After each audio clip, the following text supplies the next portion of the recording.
زندگی یہ نہیں ہے کسی کے لیے، زندگی ہے نبی کی، نبی کے لیے۔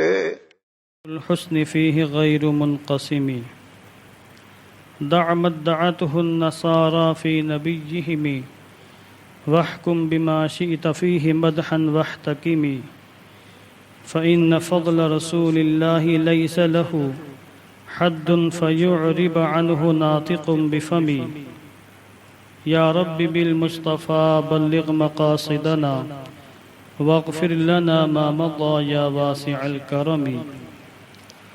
معزز حضرات، سامعین محترم، بزرگوں اور دوستوں، آئیے دل لگا کر اپنی اور ساری کائنات کے مرکز عقیدت حضور رحمت عالم جان عالم محمد مصطفیٰ ارواحنا فداہ جناب محمد الرسول اللہ صلی اللہ تبارک و تعالی علیہ وسلم کے مقدس بارگاہ میں درود و سلام کا ہدیہ محبت پیش کریں۔ اللہم صلی علی سیدنا شفیعنا حبیبنا مولانا محمد معدن الجود والکرم، منبع العلم والحلم والحکم وآلہ وصحبہ وبارک وسلم، صلاة و سلاما علیک یا رسول اللہ صلی اللہ تعالی علیہ وسلم۔ اللہ رب العزت کا بے پناہ فضل و کرم ہے کہ اس کی توفیق و عطا سے آج ہم اس کی بارگاہ میں سجدہ بندگی پیش کرنے کے لیے حاضر ہوئے ہیں۔ دعا کرتا ہوں کہ اللہ عز و جل ہم سب کی حاضری قبول فرمائے، نماز جمعہ کو ہم سب کی بخشش کا نجات کا سامان بنائے۔ آج ایک خاص عنوان پر کچھ گفت و شنید کرنے کے لیے آپ حضرات کی روبرو حاضر ہوا ہوں۔ اس سے پہلے مسلسل ماہ رمضان سے پہلے بھی اور آنے کے بعد بھی حالات حاضرہ کے حوالے سے میں مسلسل گفتگو کرتا رہا ہوں، اور جو مناسب اور بہتر ہوا میں نے بیان کیا، آپ نے سماعت فرمایا اور دوسروں تک پہنچایا۔ آج میں عقیدے کے حوالے سے کچھ باتیں عرض کروں گا۔ کرلاہی کی سرزمین پر ہمارے آس پاس آزو بازو کچھ ایسے بدبخت، جاہل، ان پڑھ، گنوار قسم کے لوگ موجود ہیں جو آج کی ٹیکنالوجی کے زمانے میں بھی بکواس کرتے نظر آتے ہیں۔ آج کا انسان جو انتہائی ترقی کر چکا ہے اور بہت کچھ آگے بڑھ چکا ہے، ایک گوشے میں بیٹھ کر دنیا کی دوسرے گوشے میں رہنے والے انسان کو دیکھ سکتا ہے، اس کی باتیں سن سکتا ہے، آلات رصدیہ کے ذریعے، بڑی بڑی مشینوں کے ذریعے زمین پر رہ کر سیاروں کا دیدار کر سکتا ہے، سیاروں پر کیا ہے ان کو بھی دیکھ سکتا ہے۔ آج تو علم غیب کا مسئلہ کوئی مسئلہ نہیں رہ گیا، حاضر و ناظر کا مسئلہ بھی کوئی بہت بڑا مسئلہ نہیں رہ گیا، مگر پھر بھی آج جاہل قسم کے لوگ حضور رحمت عالم جان عالم صلی اللہ تعالی وسلم کے حوالے سے وہی پرانا راگ الاپ رہے ہیں جو 100-150 سال پہلے ان کے جاہل قسم کے بزرگوں نے بیان کیا اپنی کتابوں کے اندر۔ نوجوانوں کو پکڑ پکڑ کر بدعقیدگی کا جام پلانے کی کوشش کی جا رہی ہے۔ اس لیے چونکہ شکایتیں موصول ہوتی رہتی ہیں، لوگ آ کے بتاتے رہتے ہیں، تو اس لیے میں نے سوچا کہ اس حوالے سے تھوڑی سی گفتگو کروں، اور اگر آج گفتگو مکمل نہیں ہوئی تو آئندہ ہفتے بھی اس کو بیان کرنے کی کوشش کی جائے گی۔ چونکہ ہم سب جانتے ہیں کہ اسلامی احکام دو طرح کے ہیں، احکام اصلیہ جن کو عقائد کہا جاتا ہے، اور احکام فرعیہ جن کو اعمال کہا جاتا ہے۔ تو اعمال کا مدار تو عقائد پر ہے، اگر عقیدے گڑبڑ ہوں، عقیدے صحیح نہ ہوں تو اعمال بیکار ہیں۔ یہ بالکل ایسے ہی ہے کہ اگر نیو مضبوط نہ ہو، پھر اوپر عمارت کتنی ہی مضبوط کر دی جائے وہ قائم نہیں رہ سکتی، منہدم ہو جائے گی، دھڑام سے گر جائے گی، چونکہ نیو کمزور تھی۔ اس لیے نیو کو مضبوط سے مضبوط بنایا جاتا ہے. یہاں تو بمبئی میں ماشاءاللہ ٹاور بڑے بڑے بنائے جاتے ہیں, کئی منزلیں عمارتیں قائم کی جاتی ہیں. زمین کو کھود کر نیو کو خوب سے خوب مضبوط بنایا جاتا ہے, اس کے اوپر ٹاور قائم کیا جاتا ہے, اور آپ بہت فرحت کے ساتھ, سکون کے ساتھ, آسانی کے ساتھ ٹاور کے اوپر رہتے ہیں. اگر یہ ذرا سا معلوم ہو جائے کہ اس کی نیو کمزور ہے تو سستا سے سستا فلیٹ بھی کوئی خریدنے کے لیے تیار نہیں ہوگا, کیونکہ پتہ ہے کہ یہ خطرہ ہے اور جان ہلاک ہو سکتی ہے. تو یہی معاملہ ایمان کا بھی ہے کہ عقائد پر اعمال کی بنیاد ہوتی ہے. عقائد اگر گڑبڑ ہیں, صحیح نہیں ہے, تو اعمال پھر نہیں دیکھے جاتے. اعمال چہرے پر مار دیے جائیں گے اور مارے جا رہے ہیں. تو جو ضروریات اہل سنت ہیں ان عقائد میں سے ایک عقیدہ یہ ہے ہم اہل سنت والجماعت کا, کہ ہم اپنے حبیب, اپنے آقا سید عالم صلی اللہ تعالی علیہ وسلم کو حاضر و ناظر مانتے ہیں. اور حاضر و ناظر ماننے کا مفہوم یہ ہرگز نہیں کہ حضور اپنے جسم اقدس کے ساتھ ہر جگہ موجود ہے, کہ یہاں بھی موجود ہیں وہاں بھی موجود ہیں. جیسا کہ بدگمانی پھیلائی جا رہی ہے کہ سنی لوگ تو ایسا عقیدہ رکھتے ہیں کہ حضور اپنے جسم اقدس کے ساتھ ہر جگہ موجود ہیں, حتیٰ کہ ناپاک مقاموں پر بھی موجود ہیں. گھر کے اندر کوئی بیڈ کے اوپر ہے تو بیڈ کے نیچے حضور موجود ہے. معاذ اللہ, ایسا عقیدہ نہ ہمارے کسی عالم نے بیان کیا, نہ کسی کتاب کے اندر موجود ہے. اور ہم تو چیلنج کرتے ہیں, کوئی بھی یہ عقیدہ جو ادھر منسوب کیا جا رہا ہے ہماری کسی بھی معتبر کتاب میں ثابت نہیں کر سکتا. اگر آپ کو سمجھ نہیں ہے تو آپ آ کے بیٹھ کے سمجھیں ہم سے کہ ہمارا عقیدہ اس باب میں کیا ہے, اور ہم کس لحاظ سے حضور کو حاضر و ناظر مانتے ہیں, اور ہمارے نزدیک حاضر و ناظر کا مفہوم کیا ہے. اب بلا وجہ من گھڑت کہانی گڑھ کر نوجوانوں کو پکڑ کے اور بلا وجہ افطرا بازی کرتے ہوئے نوجوانوں کو بہکانے کی کوشش کرنا اور سنیت سے مائل کر کے وہابیت کی طرف لے جانا, یہ انتہائی گنڈا گردی, جہالت ہے, حماقت ہے. حاضر و ناظر کا مفہوم کیا, میں آسان لفظوں میں سمجھا دیتا ہوں. ہمارا عقیدہ یہ کہ حضور حاضر و ناظر ہیں آج بھی, یعنی آپ اپنے جسم اقدس کے ساتھ اپنی قبر انور میں ہیں, اور آپ کو اللہ نے یہ کمال, یہ خوبی, یہ صفت دی کہ آپ اپنی نظروں سے کائنات کا مشاہدہ فرما رہے ہیں, اور جس امتی پر یا جس امتی کے جس حالات پر متوجہ ہونے جائیں فوراً متوجہ ہو جاتے ہیں. اور اگر آپ کہیں جانا چاہیں تو جسم مثالی کے ساتھ اپنے جسم منور کے ساتھ جہاں جانا چاہیں جا سکتے ہیں. اگر کسی ایک لمحے کئی مقامات پر آپ جانا چاہیں تو یہ بھی اللہ نے آپ کو طاقت دی ہے کہ آپ ایک لمحے مختلف مقامات پر جانا چاہیں تو جا سکتے ہیں. آپ روضہ انور میں موجود ہیں, تجلیات الہیہ کا مشاہدہ فرما رہے ہیں, بندوں کے اعمال, اپنے غلاموں کے اعمال آپ ملاحظہ فرماتے ہیں. آپ کے امتی, آپ کے غلام آپ کی بارگاہ میں جو صلاۃ و سلام کا نظرہ محبت پیش کرتے ہیں اسے سماعت فرماتے ہیں, فرشتے پہنچاتے ہیں, اور اہل محبت کا سلام حضور خود سماعت فرماتے ہیں. اور باقی آپ کے بہت سے کام ہیں. تو یہ ہے حاضر ناظر ہونے کا مفہوم, کہ آپ ہیں اپنے قبر انور میں اپنے جسم اقدس کے ساتھ, جہاں جانا چاہیں جا سکتے ہیں. ایک لمحے میں جتنے مقامات پر جانا چاہیں جا سکتے ہیں. آپ امتیوں کے حالات ملاحظہ فرما رہے ہیں اپنی قبر انور میں, اور امتوں کے حالات کا مشاہدہ فرما رہے ہیں. یہ ہے حاضر ناظر ہونے کا مفہوم, اور اسی مفہوم کو تقویت الایمان وغیرہ کے اندر شرک کہا گیا ہے. کہ اگر یہ عقیدہ کوئی شخص کسی کے لیے رکھے, نبی کے لیے, کسی ولی کے لیے, کسی شیخ کے لیے, بھوت چڑیل کے لیے, تو ایسا عقیدہ رکھنے والا مشرک ہے, یہ کہا گیا. جبکہ یہ عقیدہ قرآن مقدس سے ثابت ہے, کثیر احادیث کریمہ سے ثابت ہے. اب دیکھیں قرآن مقدس میں سورۃ الاحزاب کے اندر آیت نمبر 45 میں اللہ نے فرمایا اپنے محبوب کے بارے میں, انا ارسلناک شاہدا ومبشرا ونذیرا, اے محبوب بے شک ہم نے یقیناً آپ کو شاہد, مبشر اور نذیر بنا کر بھیجا ہے. تو ہم جو کہتے ہیں کہ حضور حاضر ناظر آج ہیں قبر انور میں, ایسا نہیں کہ حضور کو وصال اقدس کے بعد اللہ نے یہ مقام عطا فرمایا, نہیں. حضور جب اپنی ظاہری حیات کے ساتھ اس دنیا میں جلوہ گر تھے, موجود تھے, وصال فرمانے سے پہلے بھی اللہ نے آپ کو یہ مقام عطا فرمایا تھا. انا ارسلناک, بے شک ہم نے آپ کو شاہد, مبشر نذیر بنا کر بھیجا. مبشر کا معنی بشارت دینے والا، نذیر ڈرانے والا. آپ اللہ کی مخلوق کو جہنم سے ڈرانے والے ہیں، جنت کی بشارت دینے والے ہیں، اور آپ اپنی نگاہوں سے اللہ کی مخلوق کا مشاہدہ فرمانے والے ہیں. شاہد کا معنی یہ ہے. اب شاہد کا معنی حاضر اور مشاہدہ کرنے والا. یہ خود قرآن مقدس کے دوسرے مقام سے ثابت ہے، خود لغت کی کتابوں سے ثابت ہے، خود حدیث کی کتابوں سے ثابت ہے.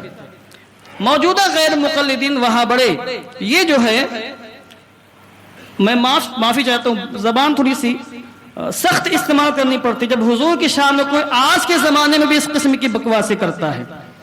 آج اتحاد کی بات یہ لوگ نعرے بلند کر رہے ہیں اتحاد کے، مگر جب حضور کی عزت کی بات آتی تو بکواس کرتے یہی نظر آتے ہیں.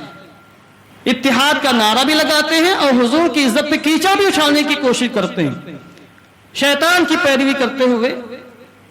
خود ان کی کتابوں کے اندر لکھا ہوا ہے، براہین قاطعہ وغیرہ کے اندر، کہ شیطان کے علم تو حضور سے زیادہ ہے. اب آپ بتائیں میں کیا بولوں آپ سے.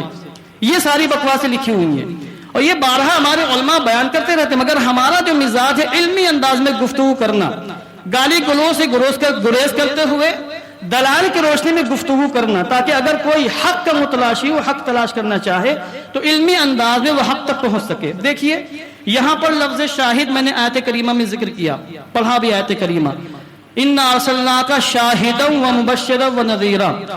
قرآن مقدس میں دوسرے مقام پر شاہد کا یہی معنی کیا گیا. شاہد کا معنی حاضر، موجود. اب دیکھیں سورہ صافات، یہ میں نے آیت پڑھی تھی آپ کے سامنے سورۃ الاحزاب کی 22ویں پارے کے اندر. سورۃ الصافات، سورہ صافات 23ویں پارے کے اندر آیت نمبر 150 میں اللہ نے فرمایا ام خلقنا الملائکۃ اناثا وہم شاہدون، یا ہم نے فرشتوں کو عورت پیدا کیا اور وہ حاضر تھے. کیونکہ کفار مکہ فرشتوں کو عورت اللہ کی بیٹی کہتے تھے تو ان کا رد ہوا. ام خلقنا الملائکۃ اناثا وہم شاہدون، کیا ہم نے، یا یوں ترجمہ کریں، یا ہم نے عورتوں کو مؤنث بنایا اور وہ حاضر تھے، موجود تھے. اب یہاں شاہد کی جمع شاہدون ہے، یہاں بھی شاہد کا معنی وہی ہے جو شاہدن کا معنی پہلی آیت کریمہ میں ہے. تو شاہد کا معنی حاضر، موجود. اب آپ دیکھیں آگے چل کے بخاری شریف کے اندر روایت ہے، کتاب الفتن کے اندر بھی ہے، کتاب الاضاحی کے اندر بھی ہے، اور کتاب العلم کے اندر بھی ہے. یعنی بخاری کے اندر تقریباً 5 مقام پر یہ روایت ہے. حجۃ الوداع کے موقع پر حضور رحمت عالم جان عالم نے جو خطبہ ارشاد فرمایا تھا، پورے عالم انسان کے لیے ایک عظیم الشان خطبہ ارشاد فرمایا. اس کے آخر میں آپ نے فرمایا فَلْيُبَلِّغِ الشَّاهِدُ الْغَائِبَ، تو وہ لوگ جو یہاں حاضر ہیں وہ پہنچا دیں جو موجود نہیں ہیں. حاضرین غائبین تک یہ پیغام پہنچا دیں. جو حاضر ہے اسے چاہیے کہ یہ پیغام جو میں نے دیا اسے پہنچا دے جو یہاں موجود نہیں ہے. یہاں بھی شاہد حاضر کے معنی میں ہے. اس کے علاوہ آپ نماز جنازہ پڑھتے ہیں، آپ کو دعا یاد ہوگی، اللہم اغفر لحینا ومیتنا وشاہدینا وغائبنا. یہاں شاہدنا اضافت کے ساتھ شاہدینا، اے اللہ معاف فرما دے جو ہمارے زندہ ہیں، جو مر چکے، جو موجود ہیں ان کو بھی، اور جو غائب ہیں سب کو معاف فرما دے. یہ دعا مانگتے ہیں آپ. یہ دعا نسائی شریف کے اندر، سنن ابو داؤد شریف کے اندر، جامع ترمذی کے اندر موجود ہے، کتاب الجنائز کے اندر. اب آپ دیکھیں یہاں بھی شاہد کا معنی حاضر ہے. تو سنن ابو داؤد شریف، نسائی شریف، جامع ترمذی، بخاری شریف کی ان روایتوں سے ثابت ہوا کہ شاہد کا معنی حاضر ہوتا ہے. اسی لیے ہم آیت کریمہ کا ترجمہ یہ کرتے ہیں اِنَّا أَرْسَلْنَاكَ شَاهِدًا وَمُبَشِّرًا وَنَذِيرًا. اے محبوب ہم نے آپ کو حاضر بنایا، شاہد اور مبشر بنا کر بھیجا ہے. اس لیے ہم کہتے ہیں کہ حضور کائنات کے شاہد ہیں، کائنات میں حاضر اور مشاہدہ فرمانے والے. چونکہ شاہد کا معنی مشاہدہ کرنے والا بھی ہوتا ہے، اور جو حاضر ہوتا اگر اس کے پاس بصر ہے، بصیرت ہے تو مشاہدہ بھی کرتا ہے. علامہ راغب، امام راغب اصفہانی رضی اللہ تبارک و تعالیٰ عنہ، لغات قرآن کے بہت بڑے امام گزرے، انہوں نے بھی شاہد کا معنی بیان فرمایا. الشہود والشہادہ الحضور مع المشاہدہ اما بالبصر او بالبصیرہ، یہ انہوں نے اس کا معنی بیان کیا. کہ شہود یا شہادت جس سے شاہد بنائے، اس کا معنی ہے حاضر ہونا مشاہدے کے ساتھ، کہ انسان حاضر ہو اور مشاہدہ بھی کرے، چاہے نگاہوں سے مشاہدہ ہو چاہے قلب سے۔ تو اب اگر کسی کی بصیرت یا بصر روشن ہے، وہ حاضر بھی ہے، تو پھر وہ مشاہدہ بھی کرتا ہے۔ اس لیے ہم اس کا ترجمہ کرتے ہیں حاضر و ناظر، کہ حضور اپنی قبر انور میں جلوہ بار ہیں اور آپ اپنی نظروں سے کائنات کا مشاہدہ فرما رہے ہیں، امتیوں کے حالات کا مشاہدہ فرما رہے ہیں۔ یہ ہے حاضر اور ناظر ہونے کا معنی۔ اب یہ کوئی ہوائی فائرنگ نہیں یا کوئی یوں ہی بلا وجہ کی بات نہیں، ہمارے پاس دلائل کا ایک انبار لگا ہوا ہے۔ ہمارے علماء نے مستقل کتابیں لکھی ہیں، آیت قرآنیہ سے بھی ثابت کیا ہے، احادیث نبویہ سے بھی ثابت کیا ہے۔ اگر آپ کو اس سلسلے میں تفصیل درکار ہو تو آپ حضرت علامہ مفتی احمد یار خان صاحب قبلہ نعیمی رحمت اللہ تعالی علیہ کی عظیم الشان کتاب جاء الحق کا مطالعہ فرمائے۔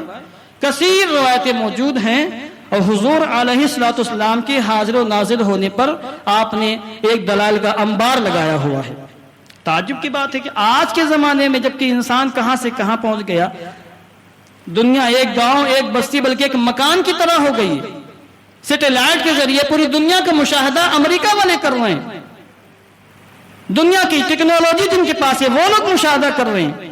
آج بھی یہ بکواس کی جا رہی کہ حضور امت سے غافل ہیں، حضور کو امت کے بارے میں کچھ پتا نہیں۔ آج کے زمانے میں بھی اگر 100 سال 150 سال پہلے ان کے جاہل ملاؤں نے اس قسم کی باتیں لکھی تھیں تو خیر وہ جاہل تھے، مگر آج تو انسان کہاں سے کہاں پہنچ چکا ہے۔ آج جدید سائنس نے بھی ہمارے عقیدوں کو ثابت کر دیا۔ آج بھی اس قسم کے لوگ حضور تو گنگا بہرا نابینا ثابت کرنے کی کوشش کر رہے ہیں کہ حضور تو گنگے بہرے نابینا، نہ کچھ دیکھ رہے نہ کچھ سن رہے ہیں، اپنے قبر انور میں بس وہ زندہ ہیں۔ ایک صاحب یہیں پر ماہ رمضان میں معتکف تھے، اعتکاف میں تھے، ان کو میں نے سمجھانے کی بہت کوشش کی۔ یہ نوجوان لڑکے سب بیٹھے ہیں، سب گواہ ہیں، ان کے سامنے ان کو میں نے سمجھایا۔ وہ ایک بات ہی پر اڑے رہے، نہیں حضور تو قبر انور میں ہے، جو وہاں جا کر صلاۃ و سلام پیش کرے حضور سن لیتے ہیں، اور کوئی ہندوستان سے، پاکستان سے، فلسطین سے، کہیں اور سے اگر حضور پر صلاۃ و سلام بھیجے تو فرشتے پہنچاتے، حضور خود نہیں سنتے۔ اس پر میں نے باقاعدہ احادیث کریمہ حوالے کے ساتھ پیش کی، ان کے سامنے آدھا گھنٹہ سمجھانے کی کوشش کی، مگر جس کو وہابیت کا بخار آ جاتا جلدی اترتا نہیں ہے، اترا نہیں بخار ان کا۔ اور پھر جب وہ نہیں سمجھے تو پھر یہاں سے ان کو مسجد سے رخصت کیا گیا، اعتکاف توڑوا کر مسجد سے ان کو کہا کہ آپ تشریف لے جائیں یہاں سے۔ کیا کریں، ہم تو سمجھا سکتے ہیں، ہم حدیثیں پیش کر رہے ہیں، ان حدیثوں کے سامنے نفس کی پیروی میں شیطانی باتیں پیش کی جا رہی ہیں۔ اب آپ دیکھیں کئی شواہد ایسے ہیں، وقت میں زیادہ گنجائش نہیں ہے، میں تیزی کے ساتھ چند باتیں عرض کر دیتا ہوں۔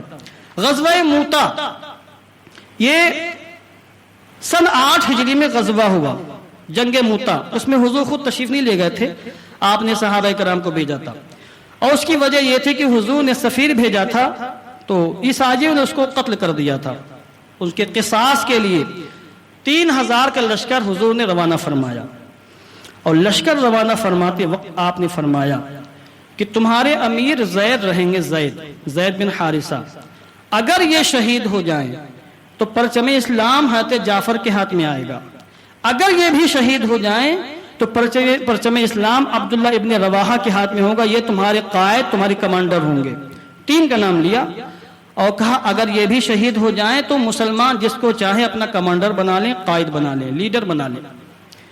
وہاں پر روایتوں میں یہ بھی ہے کہ ایک یہودی وہاں موجود تھا جب حضور لشکر بھیج رہے تھے، تو اس نے یہ باتیں سنی اور کہا کہ اگر واقعی آپ اللہ کے پیغمبر ہیں، جو جس طریقے سے آپ نے فرمایا اسی انداز میں 3 لوگ شہید ہو جائیں گے، اگر واقعی آپ اللہ کے پیغمبر۔ چونکہ بنی اسرائیل کے انبیاء کرام جب اس انداز سے گفتگو کرتے تھے، جس کا نام جس ترتیب سے ہوتا تھا وہ شہید ہو جاتا تھا۔ بہرحال لشکر روانہ ہوا اور آپ کو حیرت ہوگی، یہ غزوہ موتا ایسا عظیم معرکہ تھا کہ عیسائیوں کا تقریباً 2 لاکھ کا لشکر تھا، جن کے پاس کھانے پینے کا سامان بھی، ہر قسم کے ہتھیار موجود تھے۔ ان کے مقابلے میں مسلمان 3000 کی تعداد میں ٹکرانے تشریف لے گئے تھے۔ اب آپ سوچیں کہاں 3000 اور کہاں مسلمانوں سے تقریباً 65 گنا زیادہ لشکر، یعنی اگر آپ جوڑیں گے ایک مسلمان کے مقابلے میں 60 سے زیادہ دشمن آئیں گے ایک مسلمان کے مقابلے میں۔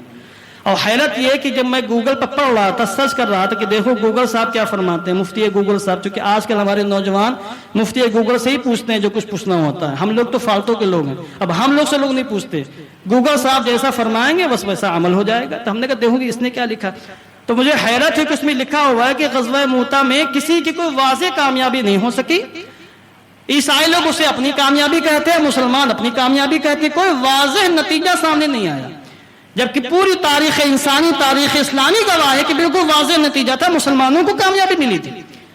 3000 کا لشکر 2 لاکھ سے ٹکرا جائے اور 7 دن تک مقابلہ کرتا رہے اور صرف 13 مسلمان شہید ہوں اور ان کی بے شمار لوگ مارے جائیں اور وہ لوگ پیچھے ہٹنے پر مجبور ہو جائیں، کیا کامیابی نہیں ہے؟ حضرت خالد بن ولید مسلمانوں کو بچا کر مدینہ منورہ لے کے آئے تھے، کوئی اور قوم ہوتی تو وہ 2 لاکھ پیس کر رکھ دیتے، ان کا نام و نشان مٹ جاتا، مگر اسلام کی حقانیت کی دلیل ہے کہ 3000 ٹکرا گئے اور ان کو منہ توڑ جواب دے کر مدینہ منورہ سے 1000 کلومیٹر دور جا کر بھوکے پیاسے رہ کر ان سے ڈٹ کر مقابلہ کر کے کامیابی کے ساتھ مدینہ منورہ تشریف لائے تھے۔ یہ غزوہ موتا کی تاریخ ہے۔ بہرحال جنگ شروع ہوئی، حضور مدینہ منورہ میں 1000 کلومیٹر دور ہے۔